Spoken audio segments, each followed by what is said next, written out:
संख्या पद्धति में एलसीएम और एचसीएफ के कुछ रूल्स की चर्चा हम लोग पिछली कक्षा में कर चुके हैं। आज हम उसके रूल नंबर 3 की बात यहां शेयर करने वाले हैं। 3 नंबर नियम हमें क्या कहता है? जिन संख्याओं में कुछ भी कॉमन नहीं आता, कुछ संख्या हमें दी गई है, देखिएगा, जैसे कि 5 और 7 संख्याएं दे रखी है हमें। इन संख्याओं में आप देख रहे हैं कुछ भी कॉमन नहीं आ रहा। तो जिन संख्याओं में कुछ भी कॉमन नहीं आता, उनका एलसीएम उनके गुणनफल के बराबर होता है। यानी कि अगर कुछ भी कॉमन नहीं आ रहा, हम लोग देख रहे हैं 3 या 4 संख्याएं, 2 हो, 3 हो, 4 हो, 5 हो, कुछ संख्याएं हमारे पास हो, हम लोग देखें कि उसमें कुछ भी कॉमन नहीं आ रहा है। जैसे कि एक एग्जांपल और ले, 2, 3 और 4। चलो एक बार यहां पे 5 ले रहा हूं, 2, 3 और 5। क्या इनमें कुछ कॉमन आ रहा है? नहीं आ रहा। तो इनका जो एलसीएम होगा वो इनके गुणनफल के बराबर होगा। तो नियम क्या बना हमारा? जिन संख्याओं में कुछ भी कॉमन नहीं आता, उनका एलसीएम उनके गुणनफल के बराबर होता है। अब बात करें यहां पर कि जी कुछ भी कॉमन नहीं आता तो उनके गुणनफल के बराबर आता है। जैसे कि हम लोग एक एग्जांपल ले ले जिसमें 2, 3, 4 और 6 हमारे पास ऐसी वैल्यूज है जिनमें कुछ कॉमन आ रहा है, यानी कि इन दोनों में 2 कॉमन आ रहा है और इन दोनों में 3 कॉमन आ रहा है। तो इसका एलसीएम कैसे होगा? अब इनमें तो कॉमन आ रहा है तो एलसीएम क्या होगा? तो देखिएगा, इसमें हम लोग देखते हैं ऐसी कोई संख्या ढूंढते हैं जिसमें इन सब संख्याओं का भाग चला जाए। वो संख्या क्या मिलने वाली है हमें? 12। तो एलसीएम बराबर है 12। अब ये कैसे निकला देखिएगा, इसकी भी चर्चा अपन लोग कर रहे हैं। जरा गौर करें, थोड़ा सा ध्यान दें। आप लोग ऐसा देख रहे हैं कि सबसे पहले एक एग्जांपल और लेता हूं मैं, 2, 3 और 4 लेता हूं। हम लोग एक एग्जांपल ले रहे हैं, कौन सा? 2, 3 और 4। आप देखिए इन दोनों में कॉमन आ रहा है, यानी कि इसमें इसका भाग जा रहा है, इसमें इसका भाग जा रहा है। तो हमें इसको भूल जाने की आवश्यकता है। तो हमारे पास क्या बचा? 3 और 4। तो एलसीएम क्या आएगा? क्योंकि 3 और 4 में कुछ भी कॉमन नहीं आता तो उनका गुणनफल हमारा क्या होगा? एलसीएम होगा। अब हम वापस लौट कर यहां आते हैं, क्योंकि आपने क्या सोचा कि देखिए जी इसमें तो 2 कॉमन आ रहा है, इसका मतलब यहां से तो 2 को खत्म कर सकते हैं, और इसमें 3 कॉमन आ रहा है इसलिए इसमें 3 को खत्म कर सकते हैं। तो फिर हमारा एलसीएम क्या आना चाहिए? 24 आना चाहिए। दिमाग में ऐसा आ रहा है कि भी यहां पे 2 और 4 थे तो 2 को यहां पे खत्म किया देखो, और यहां पे 3 कॉमन आ रहा था, 3 को छोड़ दिया अपन लोगों ने, तो बचा क्या? 4 और 6। तो उसके हिसाब से तो हमारा एलसीएम क्या आना चाहिए था? 24 आना चाहिए था, जबकि 24 नहीं आ रहा। हमारा एलसीएम क्या आ रहा है? 12 आ रहा है। देखिए कैसे आ रहा है। 6 एक ऐसी संख्या है जिसमें 2 और 3 दोनों का भाग जा रहा है, इसलिए हम इसको भूल जाएंगे। यानी कि पूरी की पूरी संख्या ऐसी है जो किसी ना किसी 2 या 2 से अधिक संख्याओं की गुणज है। यानी कि 6 के अगर टुकड़े करें अपन लोग, 6 के अगर टुकड़े करें तो हमें क्या मिलने वाले हैं? 2 और 3 मिलने वाले हैं, जो कि यहां भी है और यहां भी है। तो हमें इसको भूलने की जरूरत है। अब हमारे पास क्या बच गए? ये बच गए। तो इसमें इसका भाग जा रहा है इसलिए इसको भूलने की जरूरत है। तो केवल क्या बचा? 3 और 4 बचा। तो बताइए 3 और 4 का एलसीएम क्या होता है? 12 होता है। यानी कई बार क्या होता है कि कॉमन आ भी जाता है, हालांकि अगर उसे अपन लोग एलसीएम के मेथड से ज्ञात करते तो 12 ही आता, लेकिन कई बार हम लोग थोड़ा सा सोच लें तो बड़ा इजी आ जाता है। इसी तरह से रूल नंबर 4 की अगर चर्चा करूं, वो एचसीएफ से रिलेटेड है, इसी से ही है। यहां तो पढ़ा, जिन संख्याओं में कुछ भी कॉमन नहीं आता उनका एलसीएम उनके गुणनफल के बराबर होता है। और यहां हम पढ़ने जा रहे हैं कि जिन संख्याओं में कुछ भी कॉमन नहीं आता उनका एचसीएफ, यानी कि एक रूल में हम लोग एलसीएम के बारे में चर्चा कर रहे हैं, हाथों दूसरे रूल में हम लोग एचसीएफ के बारे में चर्चा कर रहे हैं। पहले रूल में एलसीएम की चर्चा की, दूसरे में एचसीएफ की, तीसरे रूल में एलसीएम की कर ली, चौथे में एचसीएफ की कर ली। दोनों की कंपेयर स्टडी अपन लोग कर रहे हैं। तो देखिए जिन संख्याओं में कुछ भी कॉमन नहीं आता उनका एलसीएम तो उनके गुणनफल के बराबर था, लेकिन जिन संख्याओं में कुछ भी कॉमन नहीं आता उनका एचसीएफ सदैव 1 होता है। क्यों होता है देखिएगा, थोड़ा सा हम लोग इसको समझे। क्या हम 5 को 1 गुणा 5 लिख सकते हैं? होता ही है, लिखने की जरूरत है ही नहीं, क्योंकि जिस संख्या के साथ किसी का गुणा नहीं होता उस संख्या के साथ सदैव 1 का गुणा होता है, क्योंकि हमारे साथ कभी कोई नहीं चलता, हमारे साथ हमारा मालिक परवरदिगार हमेशा हमारे साथ चलता है, जो पूरी सृष्टि में 1 है। नाम अलग अलग हो सकते हैं लेकिन है पूरी सृष्टि में 1, तो वो 1 तो हमारे साथ हमेशा है, कोई है नहीं है, 1 तो है, क्योंकि जब तक वो है तब तक हमारा अस्तित्व है। जब वो परवरदिगार सुप्रीम पावर हमारे साथ है तब तक हमारा अस्तित्व है, तो 1 तो हमेशा होगा ही होगा। अगर 5 का अस्तित्व है तो इस 1 को तो होना पड़ेगा। 7 है, इसका वैल्यू क्या बन सकती है? 1 गुणा 7। तो देखिएगा एचसीएफ में हम लोग क्या छांट रहे थे, जो दोनों में कॉमन होता है वही हमारा क्या होता है? एचसीएफ होता है। तो देखिए दोनों में क्या मिल रहा है? 1 दोनों में मिल रहा है, इसका मतलब हमारा एचसीएफ हमेशा क्या होगा? 1 होगा। यहां से हम लोगों ने सीखा जब संख्याओं में कुछ भी कॉमन नहीं होता उनका एचसीएफ सदैव 1 होता है। नोट,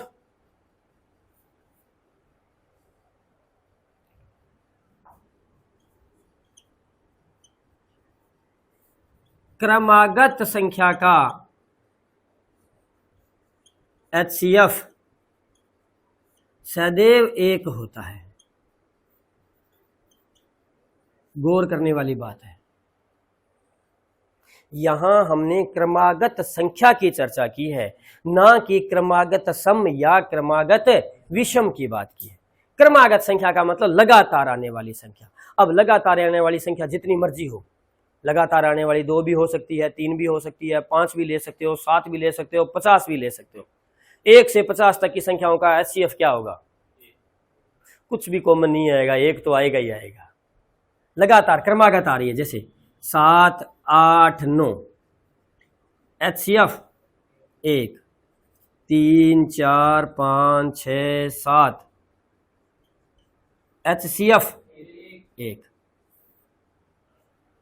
जिन संख्याओं में कुछ भी कॉमन नहीं आता उनका एचसीएफ सदैव 1 होता है। या हम यहां पे कहें कि जो लगातार संख्याएं आती है, चाहे वो लगातार संख्याएं 2 हो, चाहे लगातार, ये लगातार नहीं थी, इसके साथ कोरिलेट नहीं कर रहा, अलग से नोट की बात कर रहा हूं। ये तो नियम है ही है, ये नियम यहां भी पालन हो रहा है।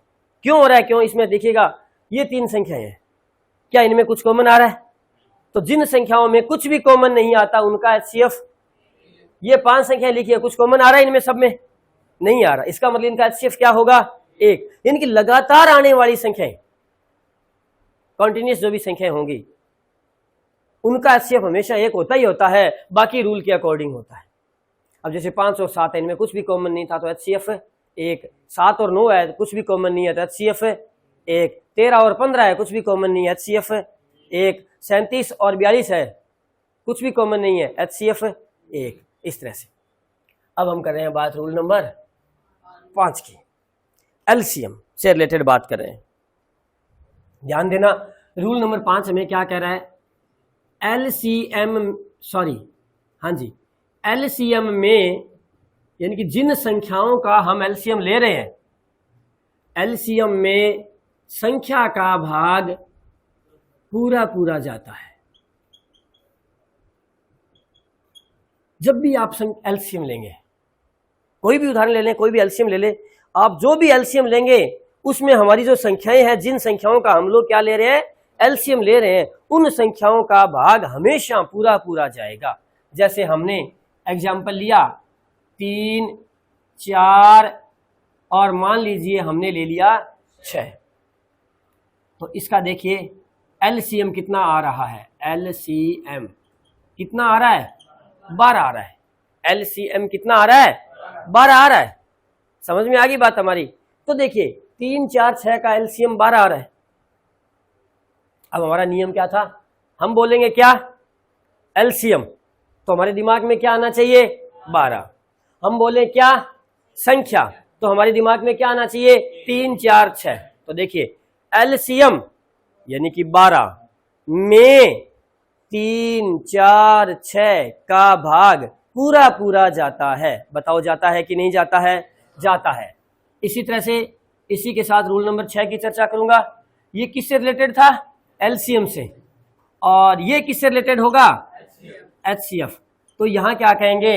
एचसीएफ का संख्या में भाग पूरा पूरा जाता है। उल्टा हो गया। वहां तो भाग किस में जा रहा था? एलसीएम में। यहां भाग किस में जा रहा है? संख्या में जा रहा है, एचसीएफ का जा रहा है। यानी कि हम लोग बात करें कि 6 और 8 का एचसीएफ 2, तो देखिएगा 2 का जो भाग है वो 6 में और 8 में दोनों में जाता है। अब देखिए कैसे इसको ध्यान में रखेंगे, कैसे इसको याद रखेंगे। यहां आपके साथ एक छोटी सी चर्चा करूंगा पहले।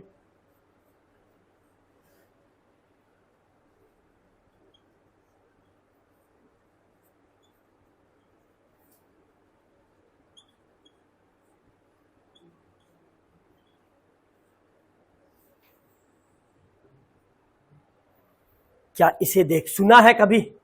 ऊंची दुकान फीके पकवान, या नाम नयन सुख और आंख का अंधा, है ना?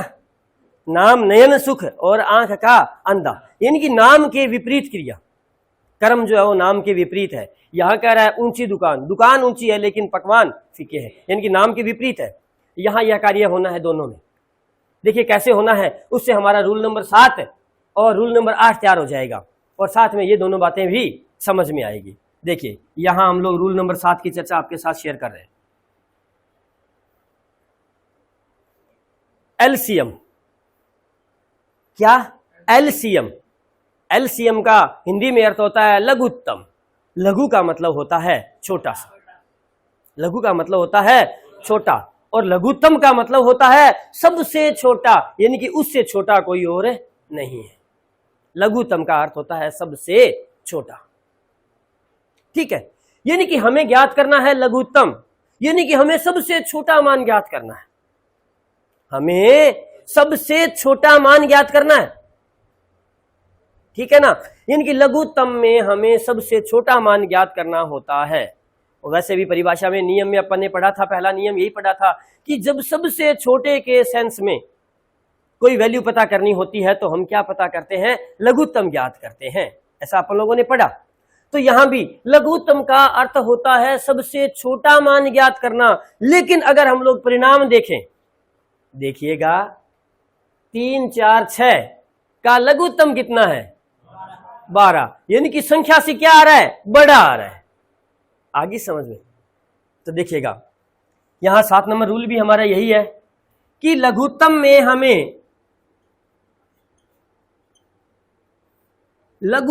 हमें सबसे छोटा मान पता करना होता है, या सबसे छोटा मान ज्ञात करना होता है, जबकि परिणाम पता है क्या आता है? परिणाम या तो सबसे बड़ी संख्या आती है और या उससे भी बड़ा मान आता है। यानी कि लघुत्तम में हमें सबसे छोटा मान पता करना होता है, लेकिन परिणाम जो आता है वो या तो सबसे बड़ी संख्या होगी या उससे भी बड़ा मान होगा। फॉर एग्जाम्पल हम लोग बात कर रहे हैं किसकी?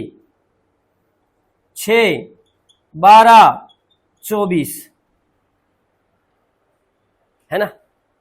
तो देखिएगा 6, 12, 24 का एलसीएम कितना होगा?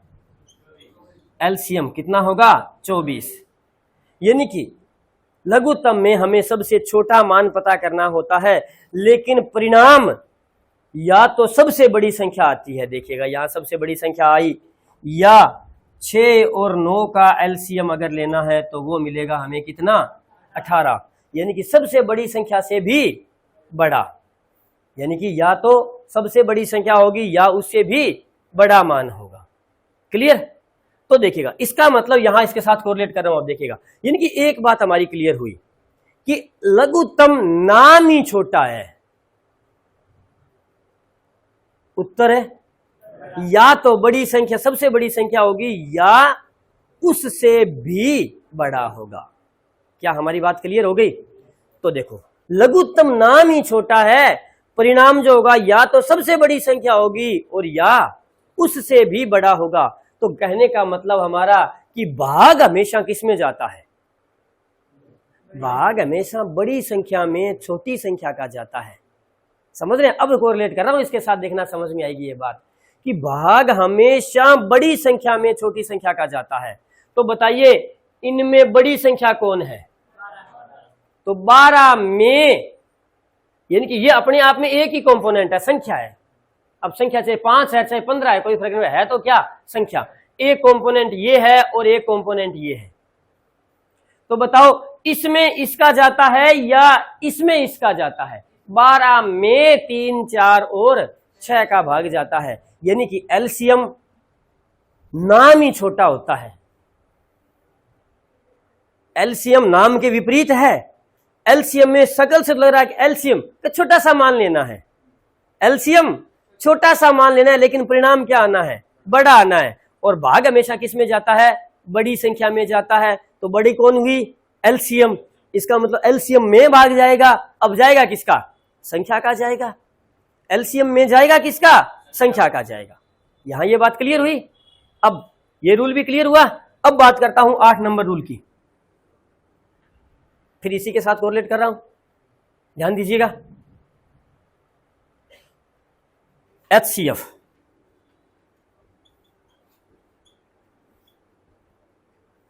मैसेप है, महत्तम समापवर्त है। महत्तम, महत्तम का अर्थ क्या होता है? सबसे बड़ा, महानतम, बड़ा से बड़ा, बहुत बड़ा, यही तो होता है। तो महत्तम में सबसे बड़ा मान प्राप्त करना होता है। प्राप्त तो क्या करना होता है? सबसे बड़ा मान प्राप्त करना होता है। लेकिन परिणाम देखते हैं, हमें परिणाम क्या मिलता है देखते हैं एक एग्जाम्पल के माध्यम से। 4, 8, 24 का HCF कितना आया? 4 आएगा। तो देखिएगा महत्तम में सबसे बड़ा मान प्राप्त करना होता है, लेकिन परिणाम सबसे छोटी संख्या या सबसे छोटी संख्या या उससे छोटा मान आता है। कैसे? 4, 6, 8 का HCF देखिएगा। महत्तम में सबसे बड़ा मान पता करना होता है। महत्तम का मतलब ही क्या अपने आप में? सबसे बड़े के सेंस में है। तो महत्तम में पता क्या करना होता है? सबसे बड़ा मान। लेकिन परिणाम क्या होता है? या तो दी गई संख्याओं में सबसे छोटी संख्या होगी और या दी गई संख्याओं में जो सबसे छोटी संख्या है उससे भी छोटा। देख सकते हैं यहां 5 और 7 का HCF इन दोनों से ही क्या है? छोटा। HCF में सबसे बड़ा मान पता करना होता है, महत्तम में सबसे बड़ा मान पता करना होता है, लेकिन परिणाम या तो सबसे छोटी संख्या आती है या उससे भी छोटा आता है। इसका मतलब बड़ा कौन हुआ? इसका मतलब बड़ा कौन हुआ? संख्या बड़ी हो गई, HCF है छोटा हो गया। क्योंकि देखिएगा ये संख्या है और ये HCF है। समझ में आ गई? तो देखिए संख्या क्या बन गई अब, क्योंकि HCF इसके साथ कोरिलेट कर ले कि HCF में मान तो बड़ा ज्ञात करना है, लेकिन उत्तर क्या आएगा? छोटा सा आएगा। छोटा सा आएगा मतलब संख्याओं से क्या आएगा? या तो संख्याओं से छोटा आएगा या सबसे छोटी संख्या आएगा। दोनों ही सूरतों में क्या होगा? ये छोटा बनेगा। और छोटा बनेगा तो भाग हमेशा किसका जाता है? छोटे का बड़े में जाता है। छोटे का मतलब HCF का बड़े में संख्या में जाता है। क्या ये चारों रूल क्लियर हुए? एक बार फिर से रिपीट करता हूं। एलसीएम में संख्या का भाग जाता है, HCF का संख्या में जाता है, एलसीएम में सबसे छोटा मान पता करना होता है, लेकिन परिणाम या तो सबसे बड़ी संख्या होती है या उससे ही बड़ा मान होता है। एचसीएफ में सबसे बड़ा मान पता करना होता है, लेकिन परिणाम या तो सबसे छोटी संख्या होती है और या उससे भी बड़ा मान, छोटा मान होता है।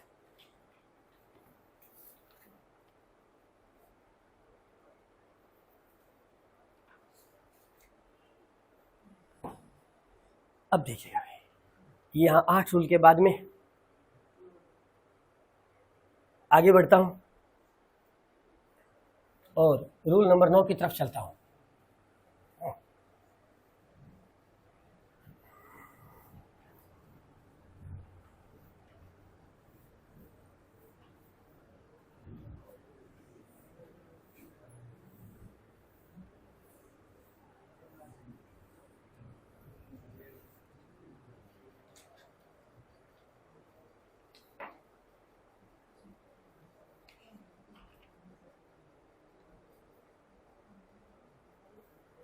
एलसीएम जो होता है, जो अभी हमें एलसीएम मिलता है, अभी तो हमने पढ़ा भी एलसीएम में सबसे छोटा मान पता करना होता है, जबकि परिणाम में सबसे बड़ी संख्या या उससे बड़ा होता है। यहां हम लोग पढ़ने वाले हैं कि एलसीएम जो होता है वो दी गई संख्याओं में सबसे बड़ी संख्या या उससे बड़ा होता है।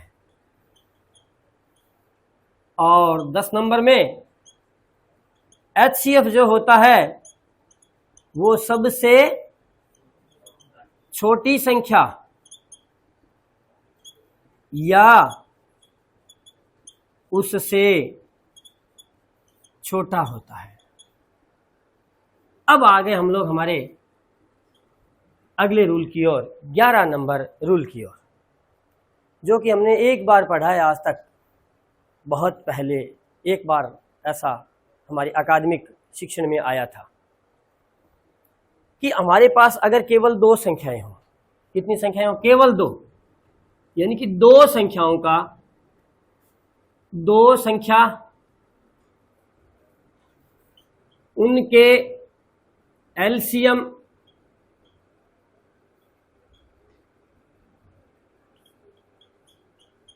और उनके एचसीएफ, हमारे पास 3 कंपोनेंट हो गए, 2 संख्या हो गई, उनका एचसीएफ हो गया और उनका एलसीएम हो गया, उसमें संबंध, यानी कि relation between 2 numbers, their LCM and their HCF, यानी कि 2 संख्याएं हो, उनका एलसीएम हो और उन्हीं का एचसीएफ हो, उन तीनों में आपस में क्या संबंध होता है? दोनों संख्याएं, एक तरफ एलसीएम एचसीएफ, इनमें आपस में क्या संबंध होता है? संबंध क्या होता है? देखिएगा, पहली संख्या गुणा दूसरी संख्या बराबर एलसीएम गुणा एचसीएफ, यानी कि कोई भी अगर आप 2 संख्या ले लें, कोई भी मन मर्जी की कोई भी 2 संख्या ले लें, अगर आप उन दोनों संख्याओं का गुणा करें तो पता है वो गुणा किसके बराबर होगा? उन दोनों संख्याओं के एलसीएम और उन दोनों संख्याओं के एचसीएफ के गुणनफल के बराबर होता है हमेशा। यह एक रूल है। कैसे है रूल? देखते हैं, एक एग्जांपल लेते हैं इसके लिए। हमने कोई 2 संख्या ली, कौन कौन सी ली? देखिए संख्या आप लोगों ने, हमने संख्या ली 3 और 6, 2 संख्या ले लें अपन लोग, सेम लेंगे, इसका तो सेम ही आ जाएगा, फायदा नहीं होगा। हम लोग लेते हैं 15 और 12, क्योंकि 3 और 6 में एलसीएम 6 आएगा और एचसीएफ 3 आएगा, तो वही एलसीएम और एचसीएफ सेम आ जाना, इसलिए हमने संख्या बदल दी। 15 और 12 ये 2 संख्या है। देखिए इनका एलसीएम कितना है? 15 और 12 का एलसीएम 60 होता है और 15 और 12 का एचसीएफ 3 होता है, यानी कि 3 एक ऐसी संख्या है 60 एक ऐसी संख्या है जिसमें 12 और 15 दोनों का भाग जा रहा है और छोटी से छोटी है। 60 से छोटी कोई भी संख्या और नहीं है जिसमें 15 और 12 का दोनों का जाए। और 3 बड़ी से बड़ी वो संख्या है जिसका भाग 15 में भी जाता है और 12 में जाता है। उससे छोटी तो और मिल सकती है, जैसे 1 है ना। लेकिन बड़ी से बड़ी संख्या वो कौन सी है? 3 बड़ी से बड़ी संख्या जिसका 15 में भी भाग जाता है और 12 में जाता है। इसका मतलब एलसीएम 60 और एचसीएफ 3। अब रूल की चर्चा करते हैं। पहली संख्या 15, दूसरी संख्या 12, एलसीएम 60, एचसीएफ 3। 15 को 12 से गुना करते हैं, हमें मिलता है 180 180, और 60 को भी 3 से गुना करते हैं तो भी हमें क्या मिलता है? यानी कि दोनों संख्याओं का जो गुणा होगा, कोई भी दो संख्या आप ले सकते हैं, लेकिन संख्या लेनी कितनी है? 2 ही लेनी है। ऐसा नहीं कि हम लोग 3 संख्या लेके रूल लगा ले, क्योंकि ये जो रूल बनने वाला है वो किसके लिए बनने वाला है? 2 के लिए ही बनने वाला है। कोई भी दो संख्या आप ले लें, उनका एलसीएम ले ले, उनका एचसीएफ ले ले, एलसीएम और एचसीएफ का जो गुणा होगा वही उन दोनों संख्याओं के गुणा के बराबर होगा। तो देखिएगा यहां से हमें और क्या क्या मिलने वाला है, या हमें और क्या क्या सीखना है। एक चीज तो हमने ये सीखी, दूसरी चीज हम लोग यहां सीख रहे हैं कि फर्स्ट संख्या किसके बराबर होने वाली है। यहां से फर्स्ट डिजिट किसके बराबर होने वाला है? यहां से देखिएगा, LCM into HCF upon second digit. यानी कि अगर हमें पहला डिजिट पता करना है, यानी कि 4 कंपोनेंट है, 1 2 3 4, उन चारों में से कोई भी 3 हमें दे दे। जैसे हमें दे दिया एलसीएम एचसीएफ और दूसरी संख्या दे दी, तो हमसे पूछेगा क्या? पहली संख्या। तो पहली संख्या किसके बराबर होगी? एलसीएम गुणा एचसीएफ बटा दूसरी संख्या के बराबर होगी। इसी प्रकार अगर हमसे दूसरी संख्या पूछी जाए तो वो होगी एलसीएम गुणा एचसीएफ बटा पहली संख्या के बराबर होगी। यही हम और चर्चा कर रहे हैं कि एलसीएम किसके बराबर होगा? पहली संख्या गुणा दूसरी संख्या बटा एचसीएफ, और एचसीएफ किसके बराबर होगा? पहली संख्या गुणा दूसरी संख्या बटा एलसीएम। दो संख्याओं का गुणनफल उनके एलसीएम और उनके एचसीएफ के बराबर होता है। पहली संख्या दूसरी संख्या ज्ञात करनी हो तो ये फॉर्मूला यूज करेंगे, एलसीएम और एचसीएफ ज्ञात करने हो तो हम लोग ये फॉर्मूलाज यूज करेंगे। यहां एक चर्चा आपके साथ इन्हीं संख्याओं से एलसीएम और एचसीएफ से संबंधित नोट की चर्चा और करूंगा।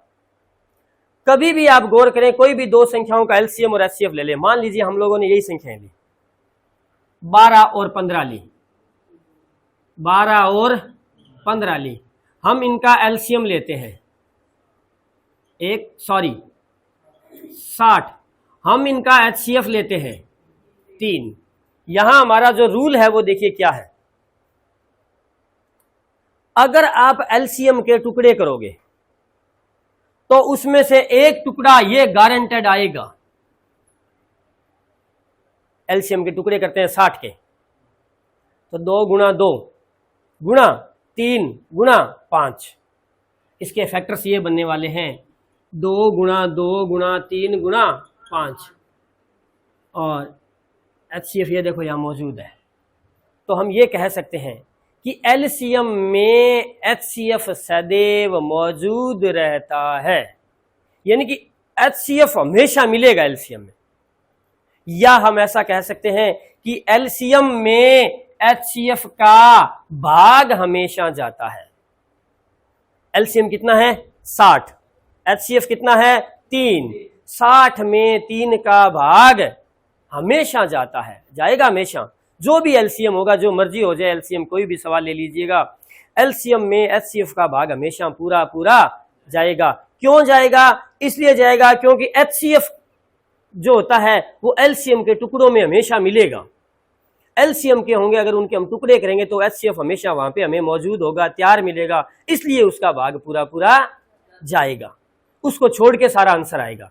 जैसे कि 60 में अगर हम 3 का भाग दें तो इसको छोड़ दीजिए, 5 दूनी 10 और 10 दूनी 20 उत्तर आना है, गारंटेड आ रहा है। ये थे भाई हमारे एलसीएम और एचसीएफ से संबंधित छोटे छोटे 11 नियम। अब हम लोग इसके आगे चर्चा करते हैं एलसीएम और एचसीएफ के रूल से आगे कुछ अलग। इन्हीं रूल्स का यूज अपन लोग करके और एक नया आर्टिकल करने वाले हैं कि अगर हमारे पास भिन्न संख्या हो या हमारे पास दशमलव संख्या हो तो हम उसका एलसीएम और एचसीएफ कैसे ज्ञात करेंगे। यहां हमारे पास आता है भिन्न संख्या का एलसीएम एंड एचसीएफ, यानी कि लैस है प और मैस है प। भिन्न संख्या का, भिन्न से तात्पर्य हमारा अंश और हर से बनने वाली संख्या है। तो सबसे पहले हम लोग उसका एक रूल देखते हैं क्या होता है कि अगर हमें भिन्न संख्या का एलसीएम लेना है तो एलसीएम अगर लेना है तो हमें इस तरह से एलसीएम मिलना है, क्योंकि भिन्न संख्या है, भिन्न का मतलब एक अंश में है और एक हर में है, तो एलसीएम भी हमें अंश और हर के रूप में मिलना है। लेकिन अंश में क्या आना है और हर में क्या आना है वो देखिए। अंश में आना है अंशों का एलसीएम और हर में आना है हरों का एचसीएफ। यानी कि जो चीज हमें ज्ञात करनी है वो अंश की लेनी है। यानी कि अगर हमें एचसीएफ ज्ञात करना है तो उसका रूल बनेगा अंशों का एचसीएफ बटा हरों का एलसीएम। यानी कि जो चीज हमें ज्ञात करनी है, मान लीजिए हमें एलसीएम ज्ञात करना है, तो वो अक्सर हम लोग क्या करते हैं, थोड़ा सा ध्यान से सुनना, या पहले किसी ने आप लोगों ने चेक किया है, सवाल किया है तो ऐसा किया होगा कि जब हमें एलसीएम लेना होता था तो हम अंश का भी एलसीएम ले लेते और हर का भी एलसीएम ले लेते। जब हमें एचसीएफ लेना होता तो हम अंश का भी एचसीएफ लेते और हर का भी एचसीएफ लेते। हमने ऐसा नहीं करना है। जब हमें एलसीएम लेना है तो हम केवल अंश का तो एलसीएम लेंगे और हर में जो संख्या है उसका एचसीएफ लेंगे, और अगर हमें एचसीएफ लेना है तो अंश में जो संख्याएं पड़ी है उनका तो एचसीएफ लेंगे और हर में जो संख्याएं है उनका एलसीएम लेंगे। कैसे? एक एग्जांपल ले रहे हैं अपन लोग। 2/3, 4/5 और 7/4। हमें इसका क्या लेना है? एलसीएम लेना है। देखिएगा एलसीएम, तो देखिए एलसीएम लेना है तो हम वही काम करते हैं। किसका एलसीएम लेना है? अंश का। अंश में कौन कौन है? 2, 4, 7 का क्या लेंगे? एलसीएम। और 3, 5 और 4 का क्या लेंगे? एचसीएफ। तो देखिएगा अभी यहां अब आपके पास वो रूल्स जो करवाए हैं वो काम में आने हैं। यहां आपके रूल्स का यूज रहना है। देखिए कैसे कि 2, 4, 7 पूरी संख्याओं में कुछ कॉमन आ रहा है? नहीं आ रहा, लेकिन 2, 4 में इस 2 का भाग जा रहा है, तो यानी कि 2 और 4 का जो एलसीएम होगा वो क्या होगा? 4 होगा। तो अब इस 2 को छोड़ देते हैं तो केवल हमारे पास बचेगा क्या? 4 और 7। तो बताइए 4 और 7 का एलसीएम कितना होता है? 28। और जब संख्याओं में कुछ भी कॉमन नहीं आता तो उनका एचसीएफ सदैव 1 होता है। अर्थात हमारा आंसर आ गया 28/1 यानी कि 28। इसी तरह से अगर हमें एचसीएफ पता करना हो इसी संख्या का तो क्या करेंगे? 2, 4, 7 का एचसीएफ और 3, 5, 4 का एलसीएम। देखिएगा भाई 2, 4 और 7 इसका हमें क्या लेना है? एचसीएफ लेना है। रूल कहता है जब संख्याओं में कुछ भी कॉमन नहीं हो तो एचसीएफ सदैव 1 होता है। रूल कहता है जब संख्याओं में कुछ भी कॉमन नहीं हो तो एलसीएम सदैव 1 नहीं होता, उनके गुणनफल के बराबर होता है। तो 5 तिये 15 चौके 60, यानी कि हमारा जो एलसीएम आएगा वो क्या आएगा 60, और टोटल हमारा आंसर एचसीएफ क्या बन जाएगा 1/60। इसी तरह से हम एक एग्जाम्पल की चर्चा और करते हैं। अब क्या लेंगे, एग्जाम्पल ऐसा लेंगे जिसमें सारी संख्याएं अलग अलग ना हो, कोई ना कोई कॉमन आने वाला होना चाहिए। जैसे हमने क्या लिया, 3 संख्याएं लेनी है, 8, 12 और 32, और 3, 9 और 3, ऐसा ले लिया अपन ने। चलिएगा, अब हमें पहले क्या ज्ञात करना है, एलसीएम। क्या लेना है, एलसीएम। तो एलसीएम में 8 का, 12 का और 32 का क्या लेंगे, एलसीएम। और 3, 9, 3 का क्या लेंगे, एचसीएफ। यहाँ हमें 8, 12, 32 किस तरीके से ज्ञात करना होगा, उसी मेथड से। किस मेथड से, ये लीजिएगा अभी, 8, 12, 32, 2 का भाग जा रहा है 4, 6, 16, फिर 2 का जा रहा है 2, 3, 8, फिर 2 का जा रहा है 1, 3, 4, बस ये अलग अलग होगी। अब तो 4 तिये 12 दुए 24 दुए 48 दुए 96, और 3, 9, 3 का एचसीएफ 3। तो हमारे पास आंसर क्या आ गया, 32 या 32/1। अगर 32/1 है तो अंश और हर में है तो 32/1 लिखेंगे, अन्यथा हम कितना लिख देंगे, 32 लिख देंगे। अब हम बात करते हैं किसकी,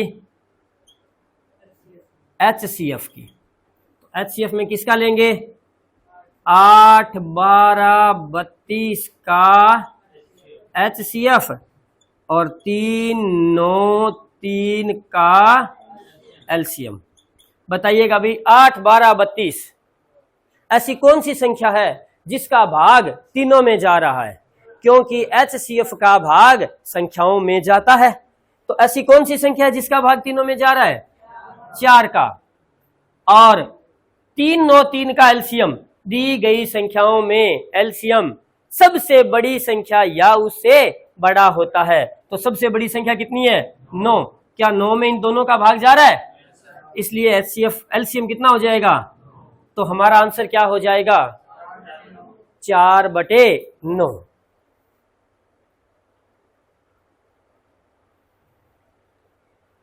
इसके बाद भिन्न संख्या का एलसीएम और एचसीएफ बढ़िया तरीके से तैयार हुआ। हाँ जी, हमें 8, 12 और 32 का एचसीएफ लेना है। ये लीजिए, हम लोग ले रहे हैं 8, 12 और 32 का एचसीएफ में। ध्यान रखना है, जब तक तीनों में भाग जाए तब तक ही भाग देना है। तो सबसे पहले किसका भाग जा रहा है, 4, 6, 16। अब किसका जा रहा है, 2, 3, 8। क्या अब तीनों में भाग जा रहा है, नहीं जा रहा, तो यहीं छोड़ देंगे, अर्थात ये हमारा क्या होगा, एचसीएफ होगा। बताओ एचसीएफ कितना आया, 2 × 2 4। समझ में आया।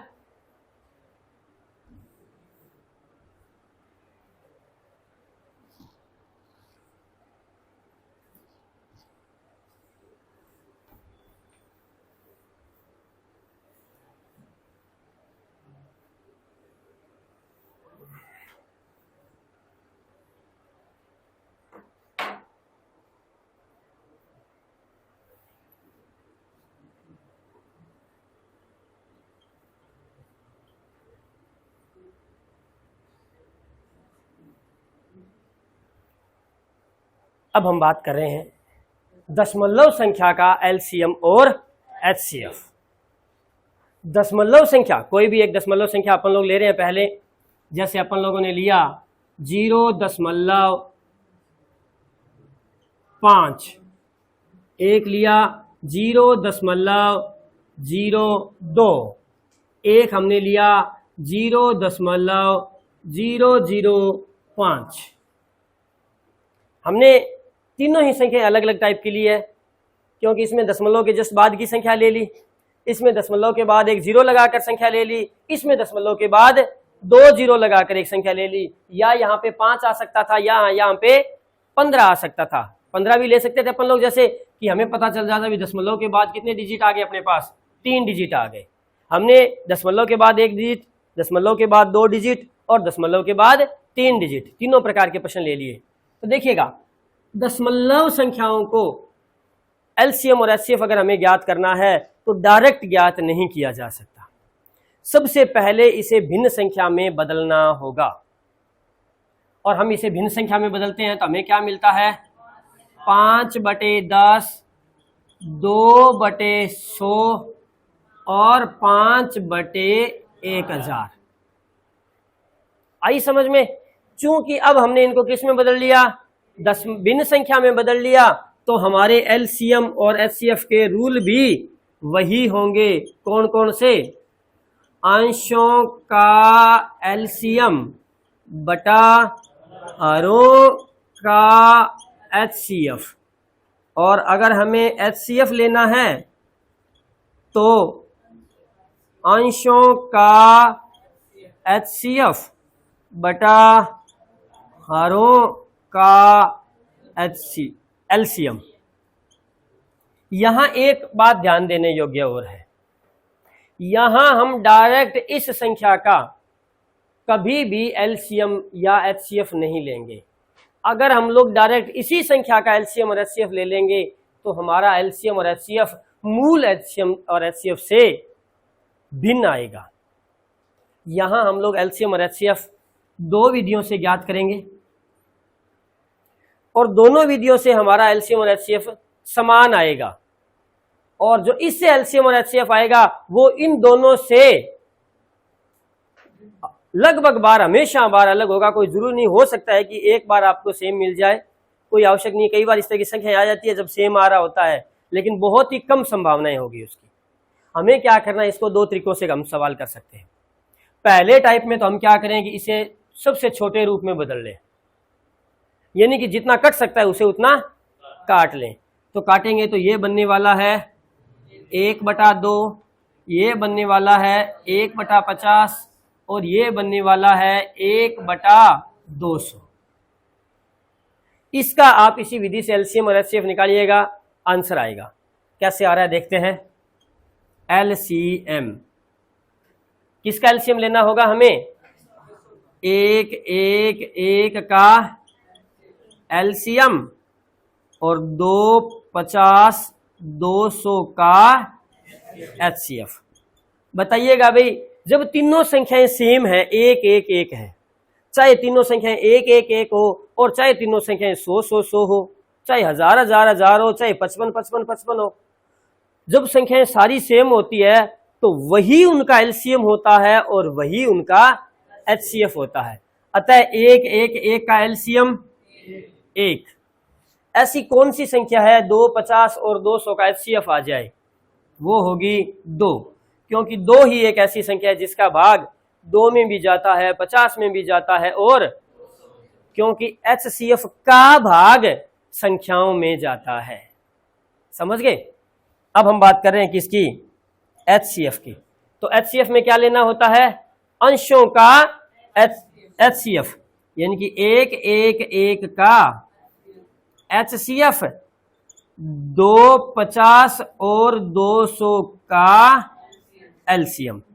तो जब तीनों संख्याएं सेम है तो एचसीएफ भी कितना होगा? 1।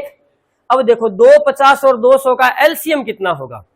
एलसीएम दी गई संख्याओं में सबसे बड़ी संख्या या उससे बड़ा होता है, तो सबसे बड़ी संख्या 200, और एलसीएम में संख्याओं का भाग पूरा पूरा जाता है। तो 200 में 2 का भाग भी जा रहा है, 50 का भी जा रहा है और 200 का भी जा रहा है। अतः हमारा आंसर क्या बन जाएगा?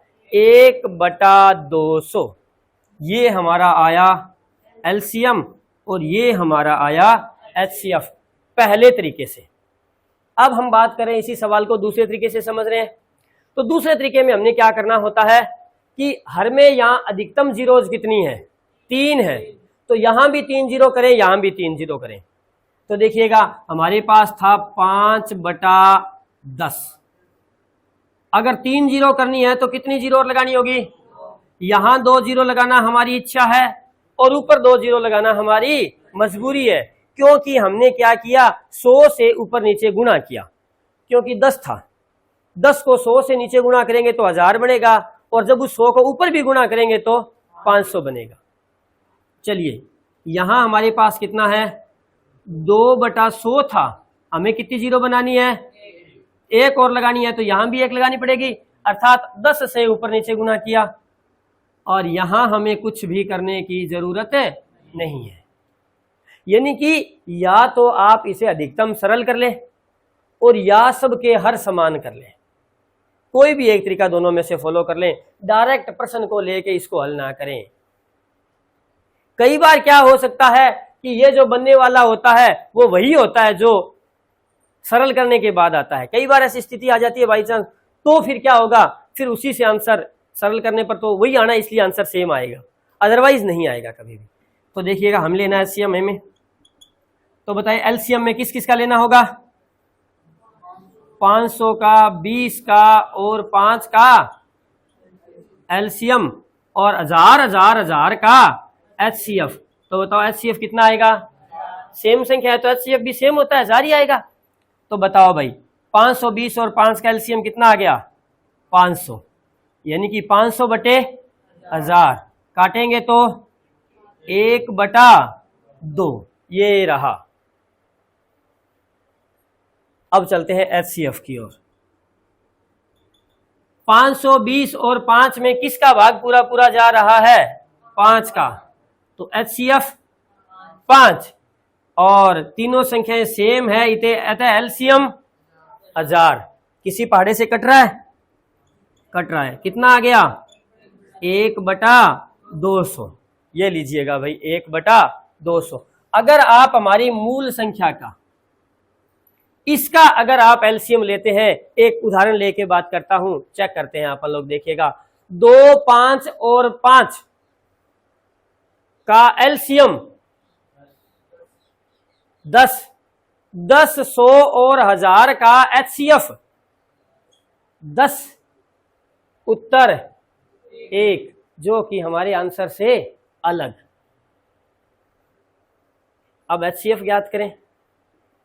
2, 5 और 5 या 5, 2, 5 का HCF 1, 100, 10, 100 और 1000 का एलसीएम 1000, उत्तर, जबकि यहां कितना आया 1/1000, जो कि गलत है। अतः हमें डायरेक्ट प्रश्न का एलसीएम और एचसीएफ नहीं लेना, हो सकता है कि वो ऑप्शन में मिल जाए। हमें क्या करना होगा, सही जो तरीका है वो क्या होगा, या तो उसे सरल भिन्न में बदल ले, फिर उसका एलसीएम और एचसीएफ ले, और या उसे क्या करें, हर समान कर ले और फिर उसका एलसीएम और एचसीएफ ले लें, तब हमारे आंसर्स सही आएंगे और नियम के अनुरूप आएंगे। यहां तक समझ में आया? अभी करते हैं इसके आगे की चर्चा अगली क्लास में। तब तक जय हिंद, जय भारत।